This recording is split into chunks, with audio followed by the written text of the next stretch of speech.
The bucket slipped from Eleanor Hayes's trembling fingers for the third time that morning, water splashing across the dusty ground and soaking into the parched earth like a dying man gulping his last drink.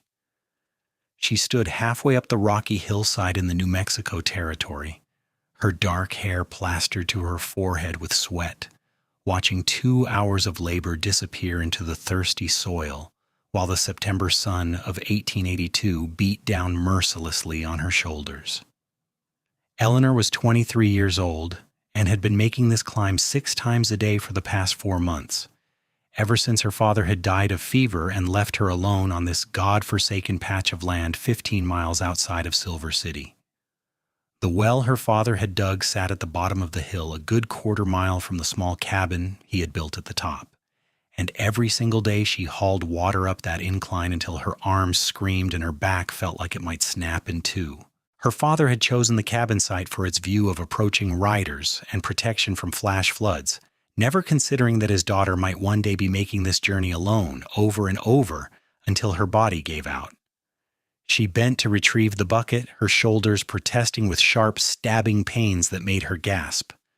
The yoke she used to carry 2 buckets at once had rubbed her shoulders raw, and even through the layers of fabric she wore, she could feel the bruises blooming across her collarbones. Her hands were covered in calluses that had split and bled and healed and split again, and her arms trembled with exhaustion even as she hoisted the bucket once more.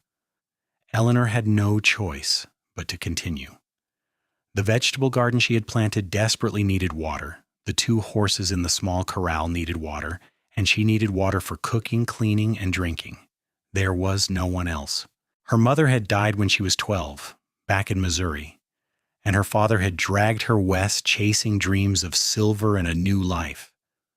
Those dreams had died with him, leaving her with a homestead claim, 40 acres of stubborn land, and a well that might as well have been at the bottom of a canyon for all the good it did her.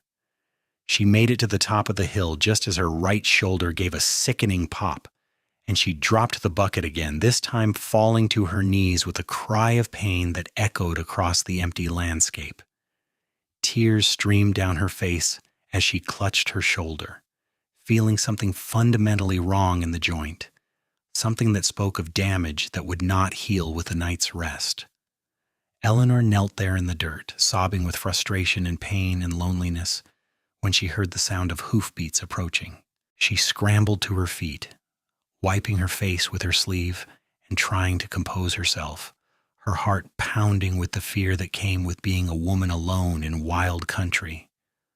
Her hand instinctively went to the pocket of her skirt where she kept a small pistol, but she knew she was in no condition to defend herself if whoever was coming meant her harm. The rider came into view, silhouetted against the bright sky, and as he drew closer, Eleanor could make out the details. He was tall, sitting easy in the saddle on a paint horse that looked well cared for and strong. He wore a dusty brown hat, a faded blue shirt, and leather chaps that had seen better days. As he approached, he removed his hat, revealing sun-bronzed skin and dark brown hair that curled slightly at the ends. He looked to be in his mid-20s, with a strong jaw shadowed with stubble, and eyes that were a startling shade of green. "Ma'am," he said, his voice deep and respectful, "I do not mean to intrude, but I have been riding past your property for the past week on my way to the Patterson Ranch, and I could not help but notice your situation. Are you all right?" Eleanor wanted to tell him she was fine, to send him on his way, and preserve what little pride she had left, but her shoulder was throbbing, and she could still feel tears on her cheeks, and the bucket lay overturned in the dirt once again, and she simply could not muster the energy to lie. "No," she said, her voice breaking. "No, I am not all right." The cowboy dismounted in one fluid motion and approached her slowly as if she were a skittish horse that might bolt. "My name is James Thornton," he said. "I work for the Pattersons, and I have been trailing some of their cattle that wandered off. I've seen you making this climb, and I have to say, ma'am, it does not seem right that you should have to haul water such a distance." "The well is where the well is," Eleanor said, trying to keep her voice steady. "My father dug it before he died, and I have no way to dig another." James looked from her to the overturned bucket, then down the long hillside to where the well sat in the distance. His jaw tightened, and something flickered in his green eyes that looked like anger, though Eleanor sensed it was not directed at her. "How long have you been doing this?" he asked. 4 months, she admitted. "Since my father passed." 4 months, James repeated, shaking his head. "Ma'am, if you do not mind my saying so, you are going to permanently injure yourself. In fact, it looks like you may have already done so. May I?" He gestured to her shoulder, and when she nodded, he gently touched the area where the pain was worst, his fingers careful and professional.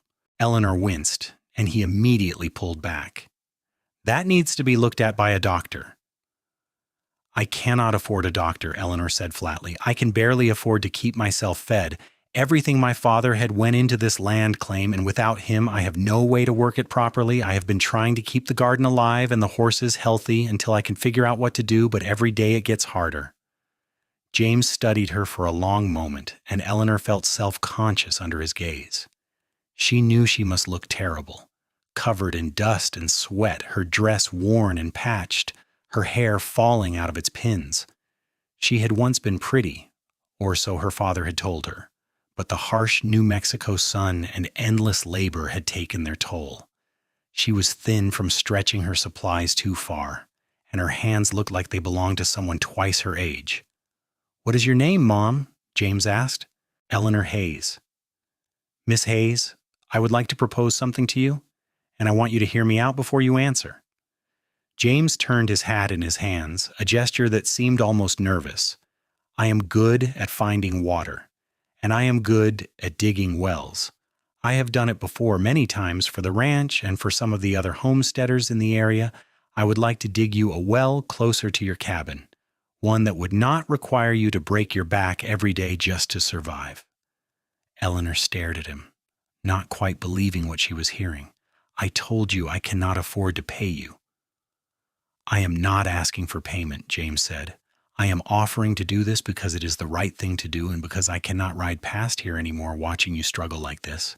I have some time before the ranch needs me back for the fall roundup, and I would like to spend it helping you." "Why?" Eleanor asked bluntly. "You do not know me. Why would you do this for a stranger?" James met her eyes, and there was something honest and open in his expression that made her heart skip in an unexpected way. "My mother was widowed when I was young," he said quietly. "She struggled for years trying to work our small farm alone while raising me and my 2 sisters. Neighbors helped us when they could, but there were times when I watched her work herself nearly to death because she had no other choice.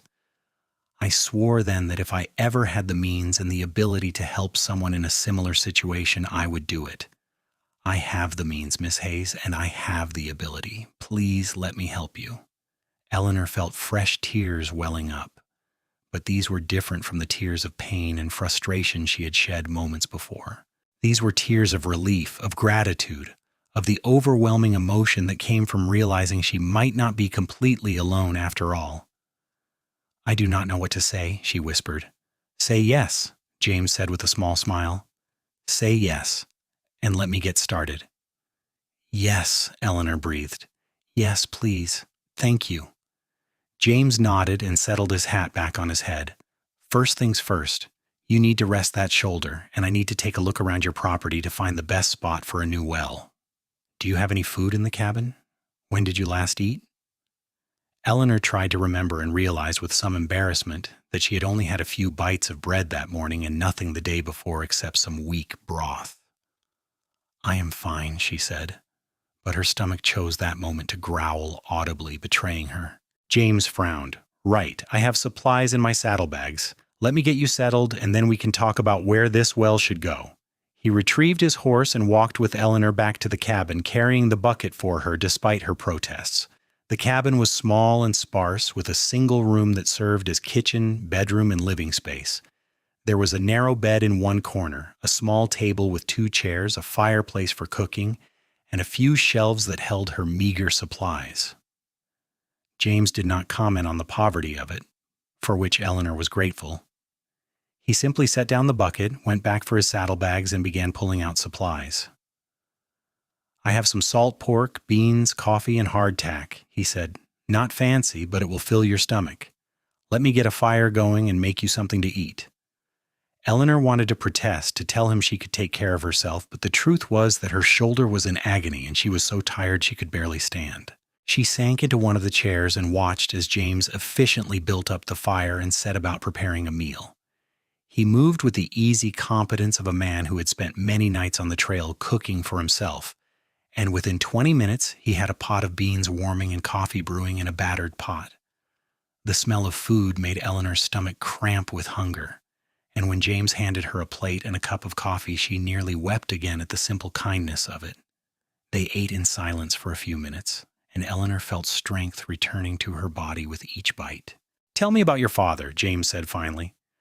"How did he come to settle here?" Eleanor wrapped her hands around the warm coffee cup, grateful for something to hold. "He was a dreamer," she said, "always chasing the next big opportunity. We had a farm in Missouri, but he heard about the silver strikes in New Mexico and convinced himself we would make our fortune out here. We arrived last year, filed a homestead claim, and he built this cabin and started working the land. But he was not a young man anymore, and the work was hard. He caught a fever in May, and within a week, he was gone. I buried him under that cottonwood tree down by the well." "I am sorry," James said, and the sincerity in his voice made her believe he truly meant it. "That must have been terrifying to be left alone out here." "It was," Eleanor admitted.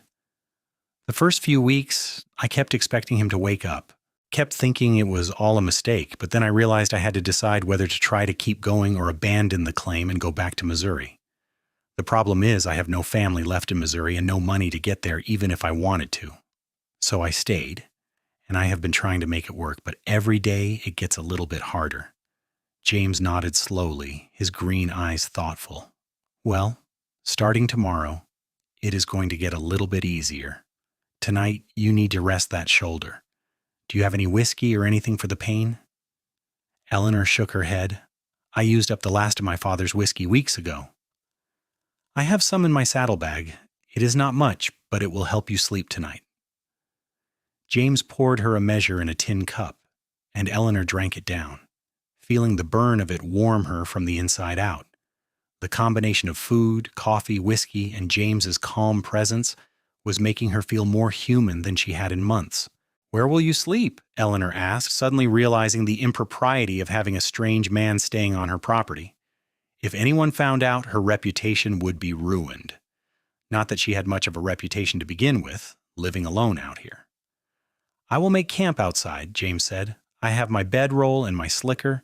I have slept in far worse places, believe me." "It does not seem right," Eleanor said. "You are doing me a tremendous kindness, and I'm offering you nothing in return." "You are letting me help you," James said simply. "That is enough. Now try to get some rest. Tomorrow I will survey the land and figure out where to dig." Eleanor wanted to argue, but exhaustion was pulling at her, and her shoulder was throbbing despite the whiskey. She nodded and watched as James gathered his things and headed outside. Through the small window, she could see him setting up his camp a respectful distance from the cabin, tending to his horse and laying out his bedroll.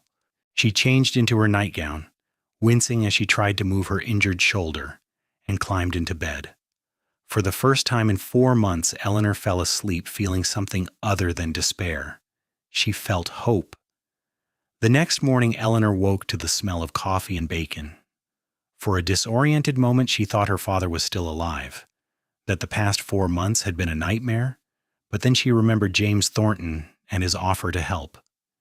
She sat up carefully, testing her shoulder, and found that while it still hurt, the sharp stabbing pain had dulled to a persistent ache. She dressed quickly and went outside to find James crouched by the fire cooking breakfast. He looked up when he heard her and smiled. "Good morning, Miss Hayes. How is the shoulder?" "Better," Eleanor said. "Still painful, but better. You did not have to make breakfast." "I was already making some for myself," James said. "It was no trouble to make extra. Come and eat." They ate together as the sun rose over the eastern hills, painting the landscape in shades of gold and orange. Eleanor found herself watching James when she thought he was not looking, taking in the strong lines of his face, the way his hands moved with such sureness and confidence, the way he seemed completely comfortable in the wilderness. He was handsome, she realized, in a rugged, weathered way that spoke of a life spent outdoors. After breakfast, James stood and stretched. "All right, let us take a look at your property. I need to find a spot that is close to the cabin where the water table is likely to be high and where we will not have to dig through too much rock. Do you know if your father did any surveying before he dug the first well?" Eleanor shook her head. "He just picked a spot and started digging. He said he could feel where the water was, but I think he just got lucky." James smiled. "Some men do have a sense for it. I have a bit of that myself, but I also like to look at the land, see where the plants grow greenest, where the ground stays damp longest after a rain. Come and walk with me and show me the boundaries of your claim." They spent the next 2 hours walking the property together, James pointing out features of the landscape that Eleanor had never paid attention to before. He showed her how to read the land, to see where water naturally flowed and pooled, to notice which plants grew where, and what that meant about the soil and water beneath. Eleanor found herself fascinated by his knowledge, by the way he could look at a patch of ground and tell her what lay beneath it. Finally, James stopped about 50 yards from the cabin, near a cluster of cottonwood saplings that Eleanor's father had planned to cut down for firewood. "Here," he said, "this is where I will dig. See how these cottonwoods are growing? They only grow where there is water close to the surface. And look at the ground here, how it stays darker than the surrounding soil, even in this dry season. That tells me the water table is high. I would wager I will hit water within 30 feet. "That close?" Eleanor asked, amazed. The well at the bottom of the hill was nearly 60 feet deep. "That close," James confirmed. "The land here slopes down from your cabin, which means water naturally flows this direction. Your father dug his well at the bottom of the hill because he probably thought that was where the water would collect. But he did not account for the fact that the water table follows the underlying rock, not the surface topography. This spot here is perfect. It is close enough to the cabin that you could carry water easily, but far enough away that if we have a wet season, you will not have drainage problems." Eleanor looked at the spot, then back at the cabin, then down the long hill to the distant well that had been the bane of her existence for 4 months. The difference was staggering. "I cannot believe my father did not think of this." "Your father was probably exhausted and doing the best he could," James said kindly. "Settling new land is hard work, and sometimes people make decisions based on what seems right at the time rather than what actually is right. Do not blame him. He was trying to provide for you." Eleanor felt a lump form in her throat. James had a generosity of spirit that touched her deeply. This ability to see the best in people even when they made mistakes. "When can you start digging?" she asked. "Right now if you would like," James said. "But I need to ride into Silver City first to get some supplies. I will need timbers for shoring up the well shaft, a better shovel than what I have with me, some rope, and a few other things. If you give me a list, I can pick up supplies for you as well." Eleanor thought about her meager savings, the small stash of coins hidden in a tin under her bed that was meant to last her through the winter. She needed flour, sugar, coffee, beans, salt, and a dozen other things, but she had been rationing so carefully, making every penny stretch. "I do not have much money," she said quietly. "I am not asking you to pay for the well supplies," James said firmly. "Those are on me. But if you need provisions for yourself, write them down and I will get them. You can pay me back when you are able or not at all. I am not keeping accounts, Miss Hayes." "Eleanor," she said impulsively, "if you're going to dig me a well, you should call me Eleanor." James smiled, and it transformed his face, making him look younger and less weathered. "Eleanor, then, and you should call me James." "All right, James," Eleanor said, testing the name on her tongue and finding she liked the sound of it. She went into the cabin and made a list of the supplies she desperately needed, trying to keep it modest, but James looked at it and frowned. "And this is not enough food for one person for more than a week or two," he said. "You need to let me get you proper supplies. Winter is coming, and you need to be prepared." I cannot afford to be prepared, Eleanor said, frustration creeping into her voice. I can barely afford to eat. Every coin I spend now is a coin I will not have when I need it more. James studied her for a long moment, then seemed to come to a decision. What if you had a way to earn some money? He asked.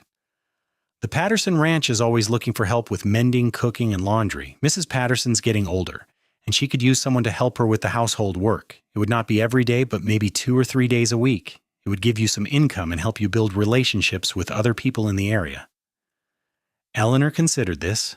The idea of having regular work, of earning money, was incredibly appealing, but it also meant leaving the homestead, and she worried about what might happen in her absence. What about the horses? The garden? I cannot just leave. The horses will be fine for a day at a time, and the garden will not wither in a few hours. Besides, once I get this well dug, watering will take you a fraction of the time it does now. You will have time for other things. Think about it while I'm in town, and if you decide you want to try it, I will talk to Mrs. Patterson when I get back to the ranch. Eleanor nodded slowly. It seemed too good to be true, all of it. This stranger appearing out of nowhere and offering to solve all her problems. Part of her waited for the catch, for the moment when James would reveal what he really wanted from her. But when she looked into his green eyes, she saw only honest concern and a genuine desire to help. James left soon after, riding towards Silver City with Eleanor's short list and a promise to return before nightfall. Eleanor watched him go, then turned back to her chores. Even with her injured shoulder, there was work to be done. The horses needed tending, the cabin needed sweeping, and the garden needed weeding, even if she could not water it properly yet. She worked slowly, favoring her bad shoulder, and found her mind drifting to James again and again. She wondered about him, about his life, about why a cowboy working for a ranch would take time away from his duties to help a stranger. He had mentioned his mother, his sisters, and Eleanor found herself curious about his family, about the experiences that had shaped him into the kind of man who would offer such kindness without expecting anything in return. As the day wore on, Eleanor realized she was watching the road, waiting for his return, and the realization startled her.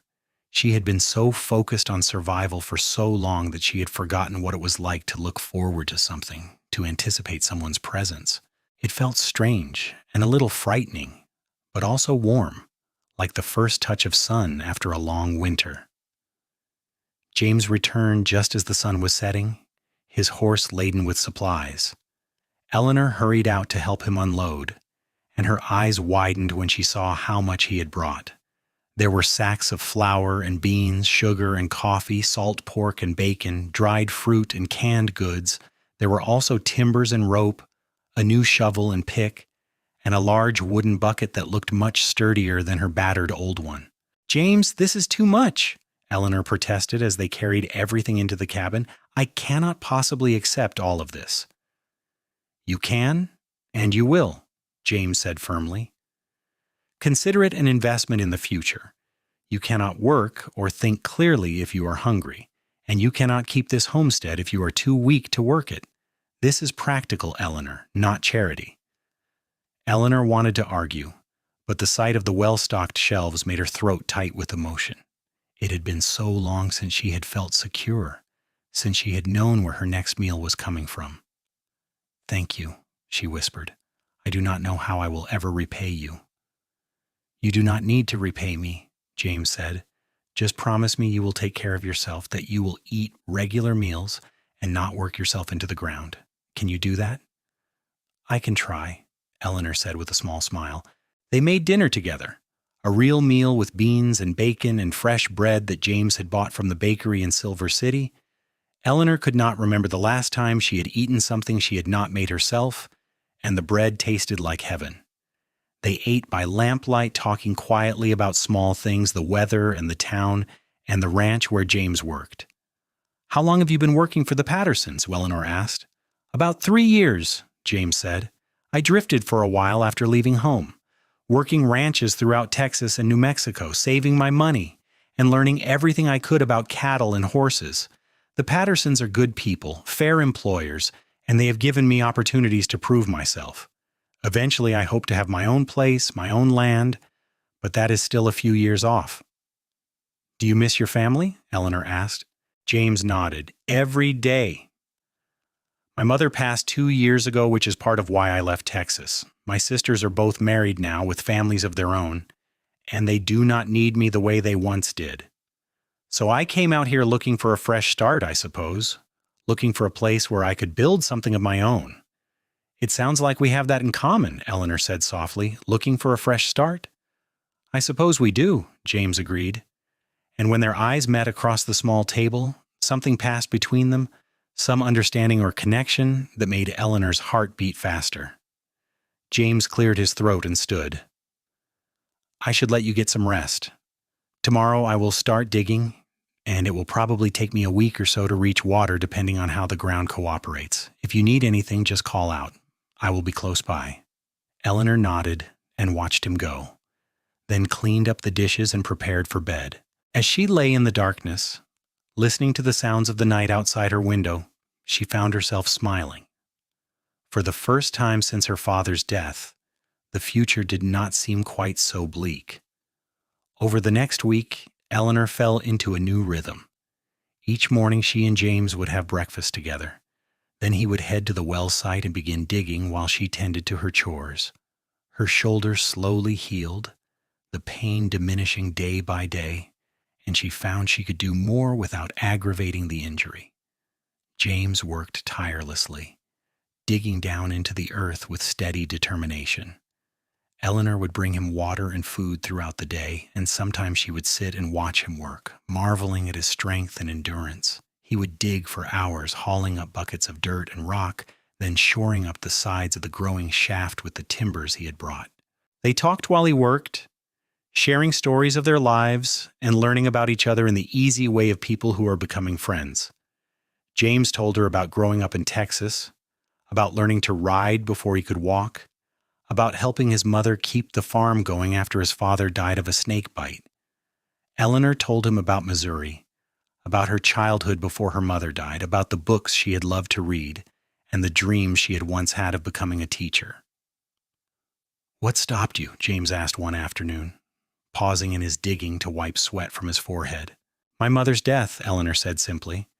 After that, my father needed me to help with the farm, and there was no time for school, let alone teaching. And then we came out here, and everything changed again. It is not too late, James said. You are young yet. There is still time for dreams. Eleanor smiled sadly.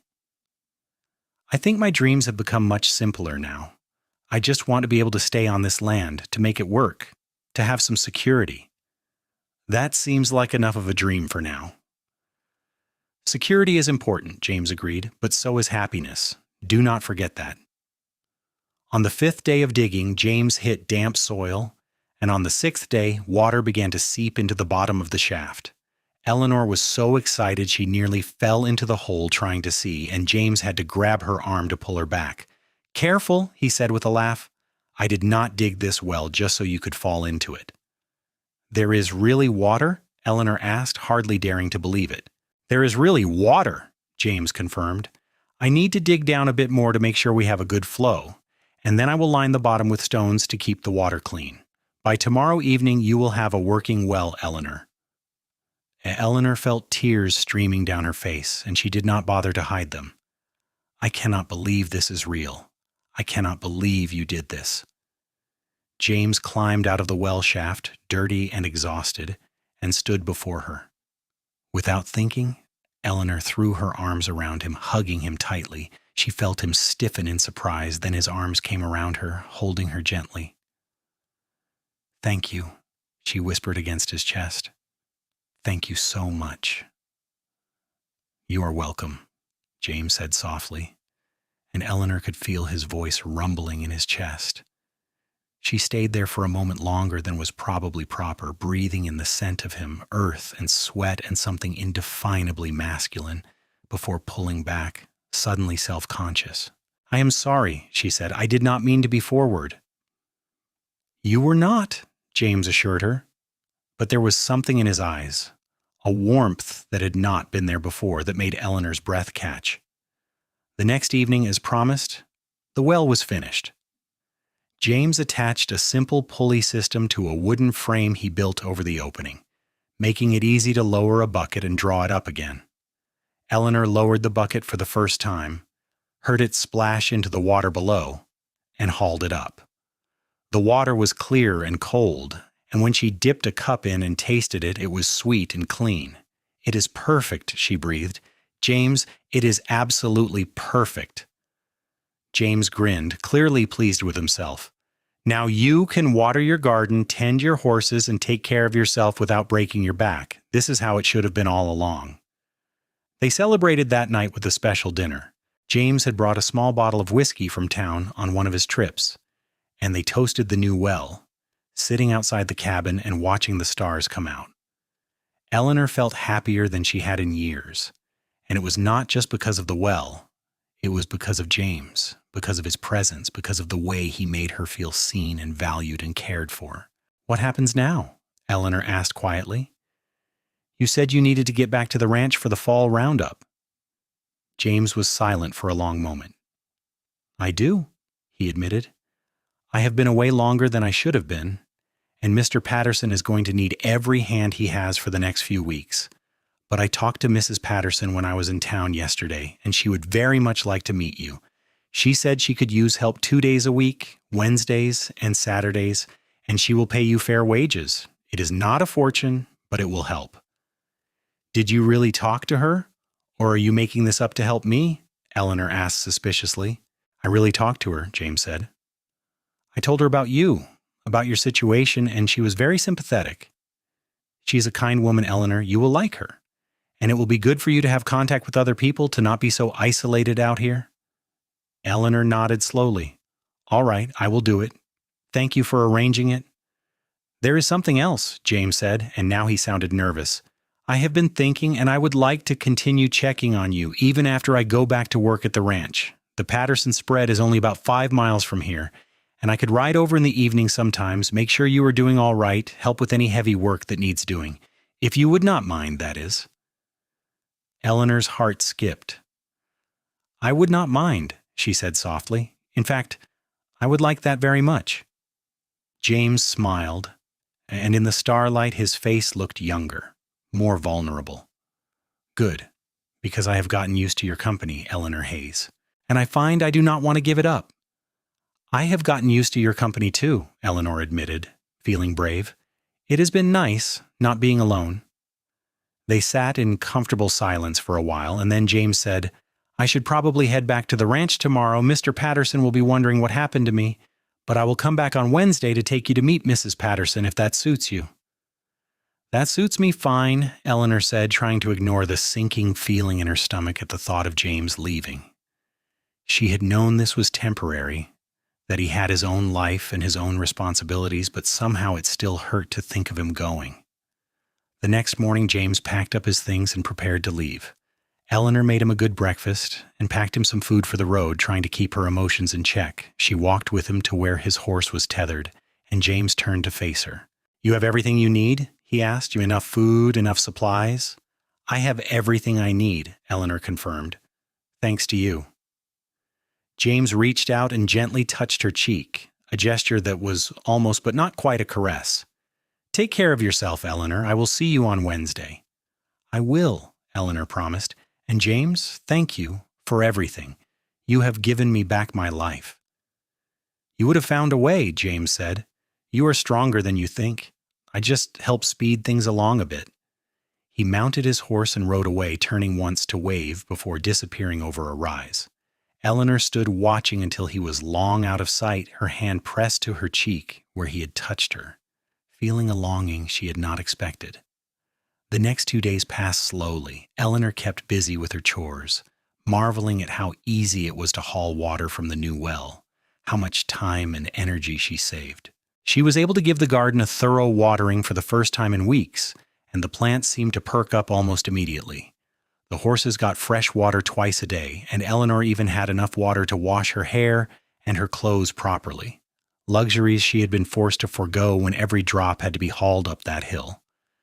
But despite the improvements, the cabin felt empty without James's presence. Eleanor had not realized how much space a person could fill until he was gone. She found herself listening for his voice, looking toward the well site expecting to see him there, lying in bed at night and thinking about their conversations.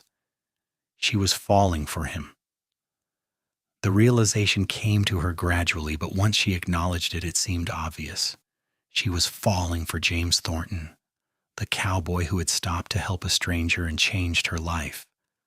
The thought terrified her.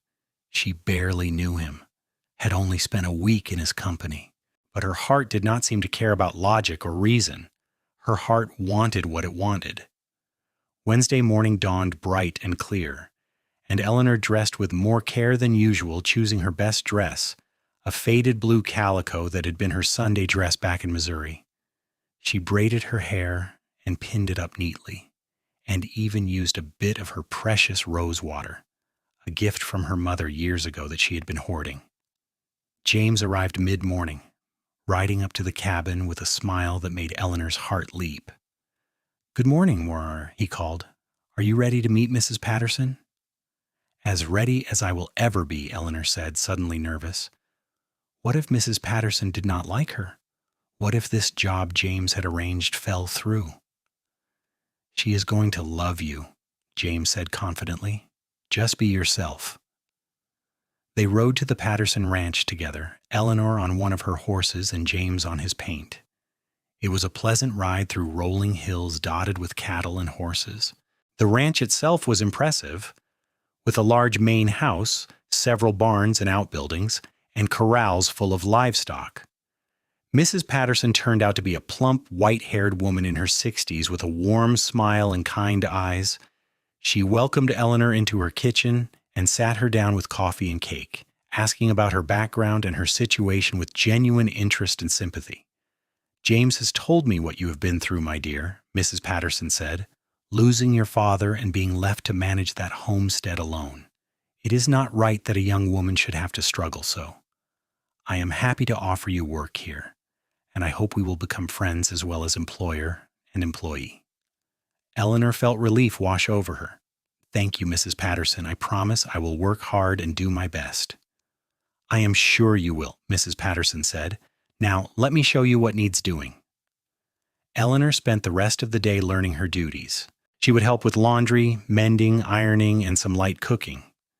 The work was not difficult, and Mrs. Patterson was a patient teacher. Eleanor found herself enjoying the older woman's company and the bustling activity of the ranch house.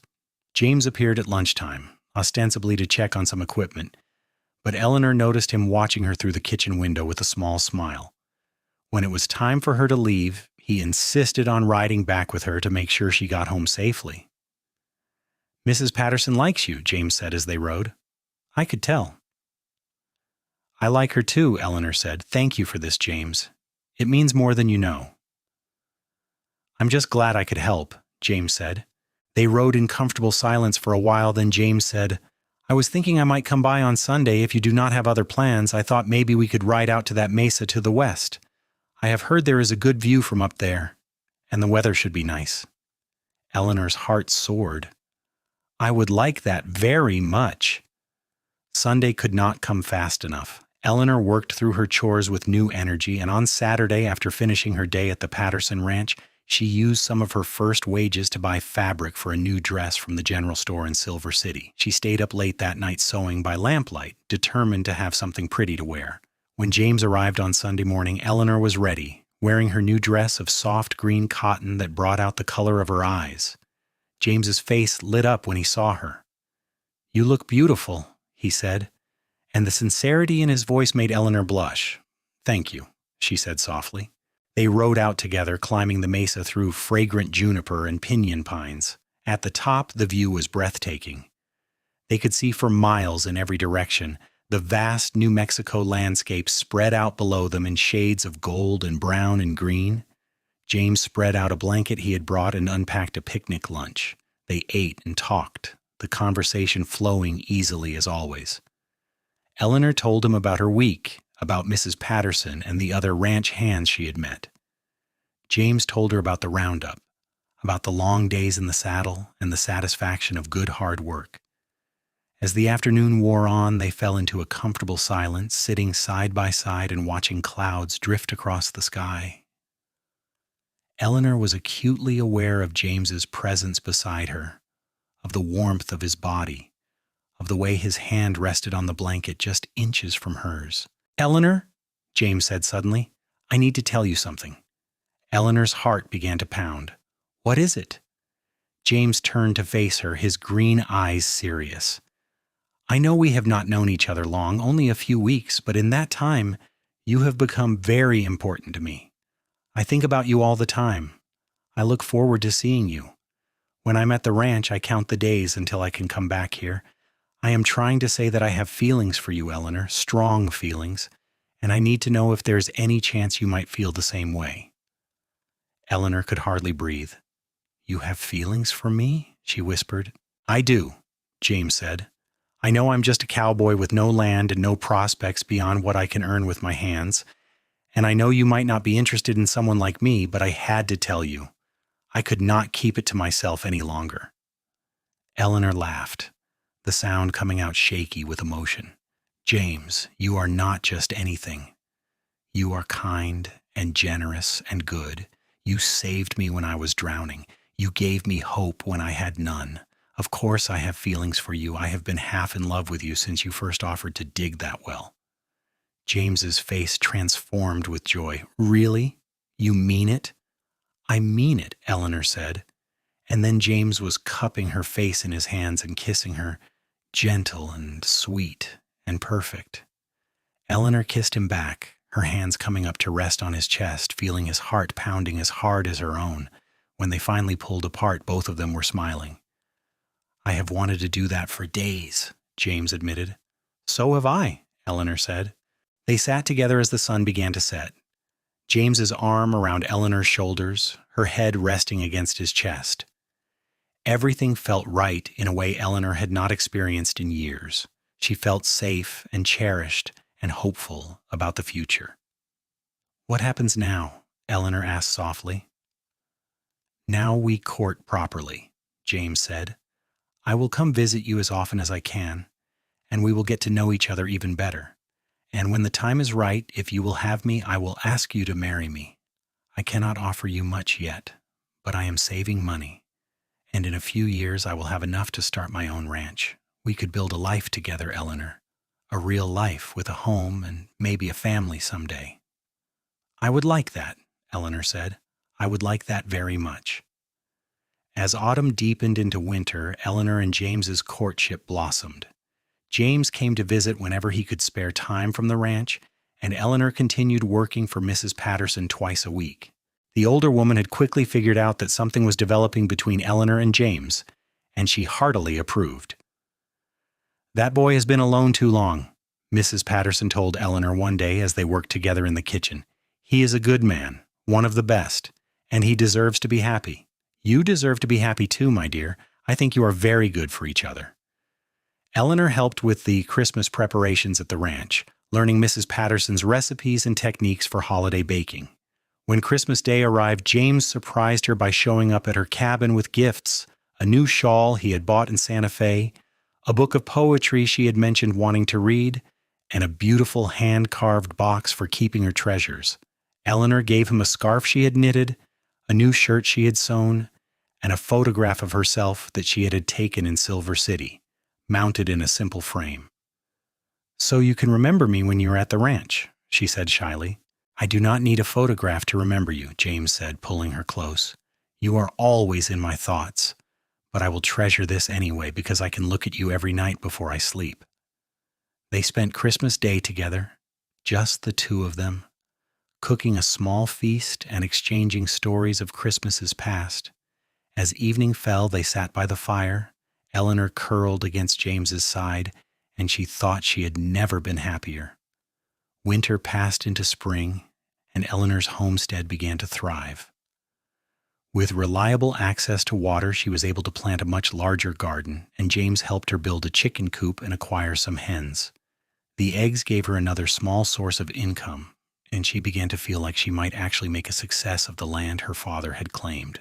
James was saving money carefully, and he often spoke of his dream of starting his own ranch. "I have been talking to Mr. Patterson," he told Eleanor one evening in March. "He knows of some land to the north that is available for homesteading. Good grazing land with water and timber. He said if I file a claim, he would help me get started with some cattle, a loan of sorts that I could pay back over time. I have enough saved now to build a decent cabin and buy the supplies we would need to start. We? Eleanor asked, her heart in her throat. James took both her hands in his. Eleanor Hayes, I love you. I have loved you for months now, and I cannot imagine my future without you in it. I know I should wait longer, that we should court for a proper amount of time, but I do not want to wait. I want to start our life together now. Will you marry me? Will you be my wife? Eleanor felt tears streaming down her face, but they were tears of joy. Yes, she said, yes, James, I will marry you. I love you too. James kissed her deeply, and Eleanor felt like her heart might burst with happiness. They talked late into the night, making plans for their future. They would marry in April, a small ceremony in Silver City with Mrs. Patterson and her husband as witnesses. James would file his homestead claim, and they would work both properties, Eleanor's original claim and the new land, building up their ranch together.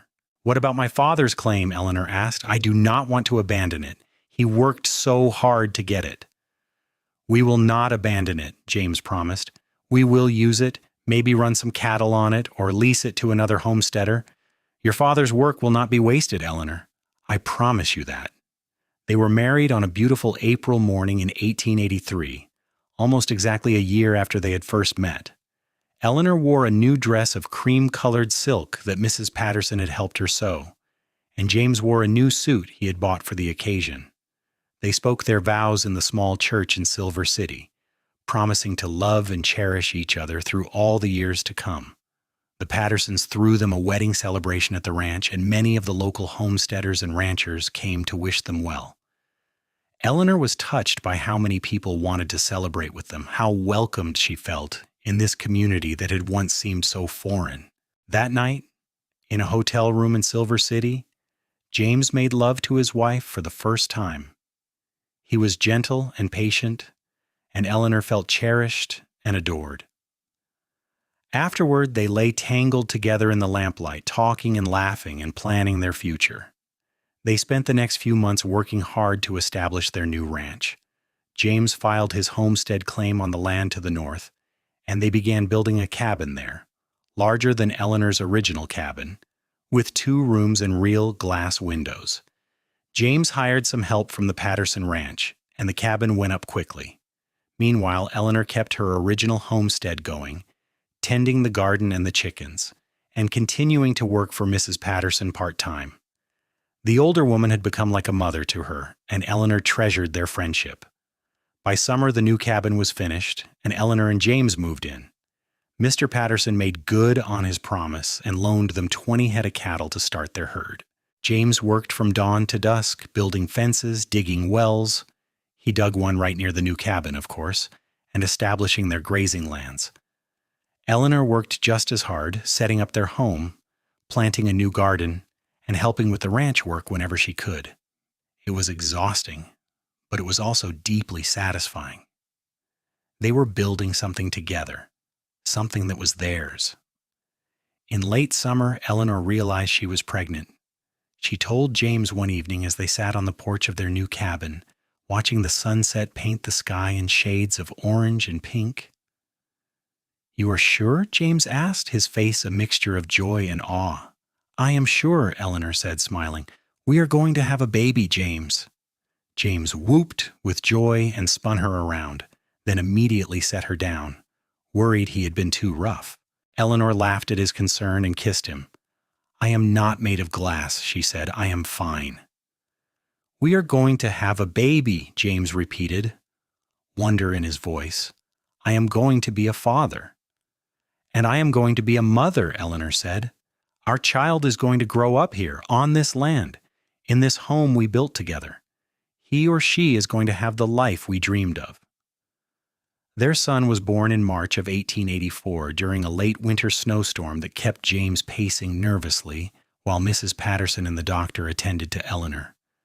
The labor was long and difficult, and there were moments when James feared he might lose Eleanor, but she was strong, And finally, the baby's cry filled the cabin. "You have a son," Mrs. Patterson announced, bringing the tiny bundle out to James, a healthy, beautiful boy. James held his son for the first time, tears streaming down his face. The baby had Eleanor's dark hair and his green eyes, and James thought he had never seen anything so perfect. "What will you name him?" Mrs. Patterson asked. James went into the bedroom where Eleanor lay, exhausted but smiling. He placed the baby in her arms and kissed her forehead. "What should we name him?" he asked. "Thomas," Eleanor said softly. "After your father. Thomas James Thornton." "Thomas," James repeated, and the rightness of it settled over him. "Welcome to the world, Thomas." Raising a baby while trying to run a ranch was challenging, but James and Eleanor managed.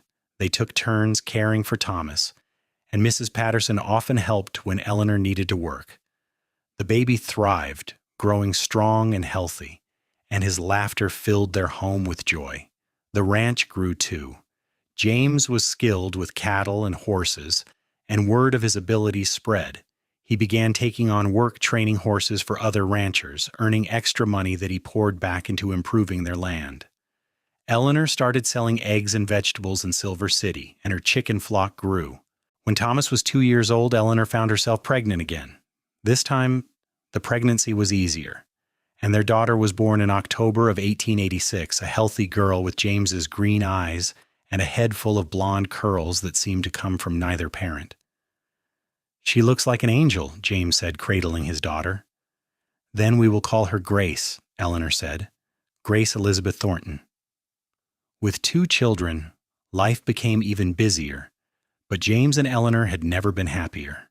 They had built something real and lasting, a home and a family and a thriving ranch. On their 5th wedding anniversary, James took Eleanor back to the mesa where he had first told her he loved her. "Do you remember when we came here?" he asked as they stood looking out over the landscape. "Of course I remember," Eleanor said. "That was the day everything changed." "That day changed my life," James said. "But I think the day I first saw you struggling up that hill with your bucket, that was really when everything changed. That was the day I found my future." Eleanor leaned against him, watching the sun set over the land they had claimed and tamed together. She thought about the desperate woman she had been, ready to give up, her shoulders giving out under the weight of survival. She thought about the stranger who had stopped to help, who had seen her struggle, and decided to do something about it. "You gave me more than a well," Eleanor said softly. "You gave me a life. You gave me love. You gave me a family and a home and a future. Everything good in my life comes from the day you decided to help me." "I did not do it alone," James said. "You were already strong, Eleanor. You were already fighting. I just made the fight a little easier." "We make everything easier for each other," Eleanor said. "That is what love does." They stood together as the stars came out, and Eleanor felt a deep sense of peace and gratitude. The journey had been hard, and there were still challenges ahead, but they would face them together, this cowboy and the woman he had saved, building their life in the Wild West one day at a time. Years passed, and the Thornton Ranch became one of the most respected in the territory. James and Eleanor had 2 more children, another son named William and a daughter named Sarah. Their home was always full of laughter and love, and neighbors knew they could count on the Thorntons for help when they needed it. James never forgot what it was like to struggle, and he made it his mission to help other homesteaders the way he had once helped Eleanor. He dug wells for families who needed them, often refusing payment. He loaned equipment and offered advice. He became known as a man of integrity and generosity. Eleanor continued working with Mrs. Patterson until the older woman passed away peacefully in 1892. Eleanor mourned her friend deeply, but she carried on the lessons Mrs. Patterson had taught her about kindness and community. She became a mentor to younger women in the area, helping them navigate the challenges of frontier life. The original well that James had dug for Eleanor still stood near her father's old cabin, which they had renovated and now used as a bunkhouse for ranch hands. Eleanor often walked down to look at it, remembering those desperate days when she had hauled water uphill until her shoulders gave out, remembering the cowboy who had changed everything. One evening in 1895, when they had been married 12 years, James and Eleanor sat on their porch watching their children play in the yard. Thomas was 11 now, tall and strong like his father. Grace was 9, with a quick mind and a kind heart. William was 6, always getting into mischief, and little Sarah was 4, the baby of the family. "Do you ever think about how different things could have been?" Eleanor asked James. "If you had ridden past that day and not stopped to help?" "I think about it sometimes," James admitted, "but I do not think I could have ridden past. It was not in me to ignore someone who needed help. And even if I had tried, I think fate would have found a way to bring us together. Some things are meant to be." "I believe that too," Eleanor said. "I believe we were meant to find each other, meant to build this life together." James took her hand and raised it to his lips. "I love you, Eleanor Thornton. More today than the day we married, and more tomorrow than today." "I love you too," Eleanor said, and she meant it with every fiber of her being. As the sun set over their ranch, Eleanor thought about the journey that had brought them here. The pain and struggle, the unexpected kindness, the love that had grown between two people who had both been looking for a fresh start. They had found more than a fresh start. They had found home. The well stood as a monument to the moment their lives had intersected, a physical reminder that sometimes salvation comes in the form of a stranger with a kind heart and capable hands.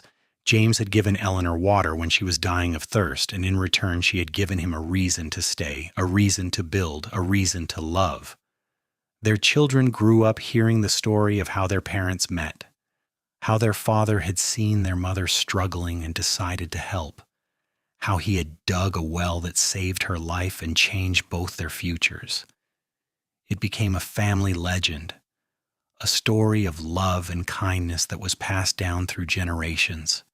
Thomas grew up to be a rancher like his father, taking over the operation of the Thornton Ranch when James began to slow down. Grace married a doctor and moved to Santa Fe, but she visited often, bringing her own children to play on the land where she had grown up. William became a horse trainer, following in his father's footsteps, and Sarah married a neighboring rancher's son, keeping her close to home. James and Eleanor lived to see their grandchildren born, to watch their family tree spread and flourish. They grew old together, their hair turning gray, their faces weathering like the land they loved. But their love never diminished. If anything, it grew stronger with each passing year, deepened by shared experiences and mutual respect. On their 30th wedding anniversary in 1913, their children threw them a big celebration. Friends and neighbors came from all over the territory, now the state of New Mexico, to honor the couple who had become pillars of their community. There were speeches and toasts, music and dancing, and Eleanor felt overwhelmed by the outpouring of love and respect. 30 years, James said as they danced together under the stars, just as they had on their wedding night. 30 years since I made you my wife. 31 years since you rode up to my cabin and changed my life, Eleanor corrected with a smile. Best decision I ever made, James said. Best thing that ever happened to me, Eleanor agreed. They danced until the music stopped, surrounded by their children and grandchildren, by friends and neighbors, by the community they had helped build. And Eleanor thought about that young woman hauling water uphill until her shoulders gave out, never imagining that salvation was riding toward her, never dreaming that hardship would lead to such abundance of joy. James and Eleanor Thornton lived well into their 70s, dying within months of each other in the late 1920s. They were buried side by side on a hill overlooking their ranch, beneath a cottonwood tree that James had planted when they first built their cabin. Their graves were marked with simple headstones that bore their names and the dates of their lives. But the real monument to their love was the thriving ranch, the large family, and the countless lives they had touched with their kindness and generosity. The well that James had dug still stood, still providing clear, cold water. Thomas kept it maintained, and he made sure his own children knew the story of how their grandfather had saved their grandmother with nothing but determination, a shovel, and a willing heart. The story of Eleanor and James became a local legend, told and retold around campfires and dinner tables. It was a story about the power of kindness, about seeing someone in need and choosing to help. It was a story about love growing from unexpected circumstances, about two people who found each other at exactly the right moment. But more than anything, it was a story about how a simple act of compassion can change lives. James Thornton had stopped to help a stranger, and in doing so, he had found his purpose, his partner, and his place in the world. Eleanor Hayes had accepted help when she desperately needed it, and in doing so, she had found strength, love, and a future beyond her wildest dreams. Years after they were gone, people still visited the Thornton Ranch, still drew water from the well James had dug, still marveled at the legacy two people had built through hard work and devotion. The original homestead where Eleanor had struggled alone was preserved as a reminder of where they had started, and visitors could see the long hill down to the first well, could imagine the daily torture of hauling water up that impossible slope. But they could also see the new well close to where the original cabin had stood, and they could understand what it meant. It meant that someone had cared. Someone had seen suffering and decided to end it. Someone had loved enough to dig deep into the earth, to work until his own back ached, to give freely without expecting anything in return. That was the legacy of James and Eleanor Thornton. Not just the ranch, not just the family, but the reminder that we all have the power to change someone's life for the better. All it takes is the willingness to see need, the courage to act, and the compassion to help. The well still stands today, more than a century after it was dug. It is dry now, the water table having shifted over the decades, but it remains as a monument to love and kindness. A historical marker tells the story of the cowboy who built a well for a struggling woman and ended up building a life with her instead. Visitors come from all over to see it, to read the story, to be reminded that even in the hardest times, even in the most unforgiving landscapes, love can bloom, goodness can triumph, and sometimes, just sometimes, a stranger on horseback can ride into your life and change everything. Eleanor Hayes was hauling water uphill until her shoulders gave out. James Thornton built her a closer well. And from that simple act of kindness grew a love story that would endure through generations. A reminder that the greatest adventures often begin with the smallest acts of compassion, and the deepest love can grow from the most unexpected encounters. They lived, they loved, they built, and they left behind something more valuable than silver or gold. They left behind proof that even in the Wild West, even in the hardest times, love could conquer all. Their story was complete, their ending happy, their legacy secure. And the well, that simple well, stood as eternal testimony to the day a cowboy saw a woman in need and decided that her burden was too heavy to bear alone.